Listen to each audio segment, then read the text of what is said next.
Nathan Reed discovered something that would change everything. The 32-year-old CEO had built his grocery chain empire through ruthless dedication, but success felt hollow. Employee turnover was climbing, and Nathan suspected his corporate policies were crushing the very people who made his wealth possible. He needed to see his company through different eyes. So he traded his $1,000 suits for simple work clothes and took a temporary job as a supervisor in his own store. Nobody recognized the man from the annual reports. Nathan told everyone he was conducting efficiency evaluations for corporate headquarters. On his third day, he noticed Claire Dawson working at Register 7. The 24-year-old cashier moved with quiet determination, her blonde hair pulled back in a practical ponytail. She smiled warmly at every customer, even when they were rude or impatient. Something about her gentle strength reminded Nathan of his own mother, who had raised him alone after his father left. During the lunch rush, Nathan watched Claire's routine. While other employees took their breaks, she stayed at her register. When her lunch period finally arrived, she did not head to the employee cafeteria like everyone else. Curious, Nathan followed at a distance. Claire walked to the basement storage area, settling on the concrete floor beside some cardboard boxes. She pulled out her phone and a small bottle, but instead of eating, she began feeding a baby. Nathan stepped closer, staying in the shadows. 3-month-old Sophie laying gurgled contentedly in her mother's arms, tiny fingers grasping at the air. Claire spoke softly to her daughter, her voice filled with love and exhaustion. "Mama has to work, sweetheart, but you are the most important thing in my world," she whispered. "We will make it through this together." Nathan felt his chest tighten. He realized Claire was bringing her infant to work because she could not afford childcare on her minimum wage salary. She was sacrificing her own meals to care for Sophie, hidden away like she was committing a crime instead of being a devoted mother. The next morning, Nathan arrived early and waited in his car until he saw Claire walking to work, carrying a small baby bag along with her purse. Her shoulders sagged with the weight of responsibility that seemed too heavy for someone so young. In the employee break room, Nathan overheard conversations about Claire. Some co-workers admired her dedication, while others whispered that bringing a baby to work was unprofessional.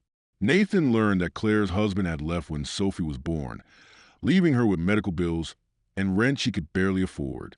That afternoon, Nathan made his decision.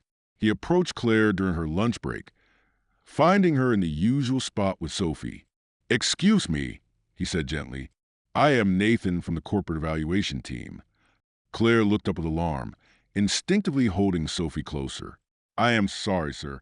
I know this looks bad, but I promise it does not affect my work. I just cannot afford daycare, and I have nowhere else to take her." Nathan sat down on a nearby crate, keeping his voice soft. "How long have you been doing this?" 2 months, Claire admitted, tears forming in her eyes. "Ever since my maternity leave ended. I cannot lose this job. Sophie and I depend on it."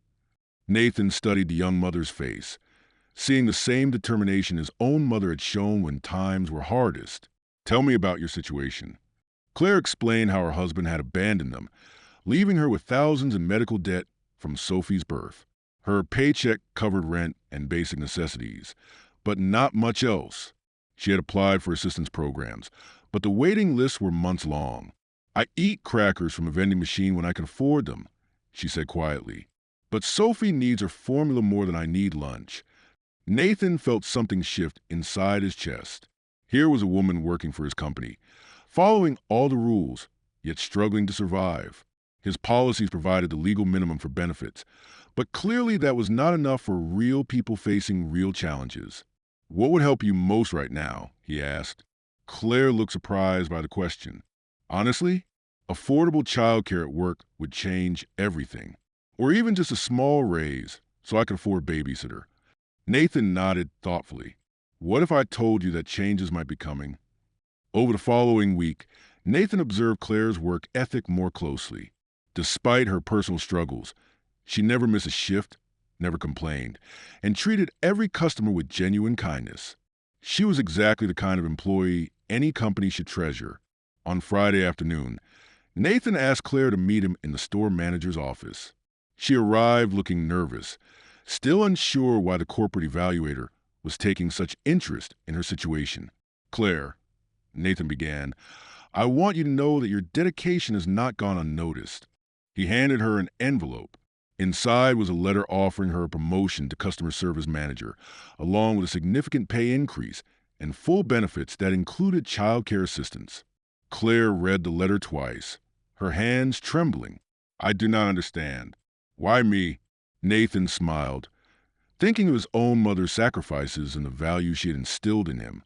Sometimes the best leaders are those who understand what it means to fight for something bigger than themselves.